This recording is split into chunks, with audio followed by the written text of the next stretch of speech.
That allowed a Texas mass shooter to buy guns was not an isolated incident. It's happened dozens of times. The Air Force says it failed to report criminal convictions to the FBI. Patrick Terpstra from our Washington bureau has more on why the military has struggled to help keep guns out of the wrong hands. 5 years before he killed 26 people in a Texas church, a military court found the shooter guilty of assault because it was domestic violence that should have marked him ineligible to buy guns in the FBI background check database, but the Air Force never reported his conviction.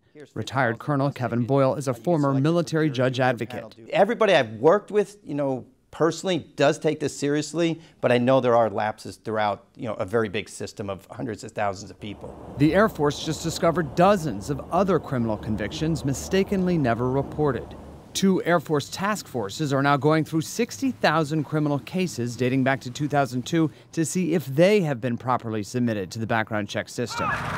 We found none of the armed forces could say how many cases are sent to the FBI. The only limited information made available to the public shows just one person barred from getting guns because of domestic violence in the military. Domestic violence, sexual assault is all a very high priority in the military as far as investigation and prosecution. It's just in this case, and probably some other cases, that the final piece of paperwork was not completed. A difference in definitions may bear some of the blame. Federal law says anyone guilty of misdemeanor domestic violence should not be able to buy a gun, but there is no such thing as domestic violence in military law. There also is no difference between a felony and a misdemeanor in military courts, where a crime is a crime. After the Texas shooting, the Defense Department Inspector General announced a review of how all cases from the military are reported to the FBI. My suspicion is that every service has the same problems.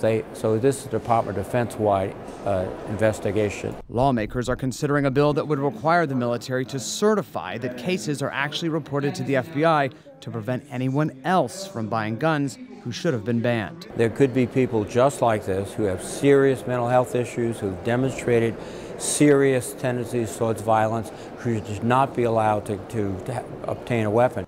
The Air Force told us it discovered a lack of procedures for making sure names got put into the background check system. Now, when cases are closed out, they must include either a printout or screen grab proving they've been submitted to the FBI. Reporting in Washington, Patrick Terpstra, Scripps News.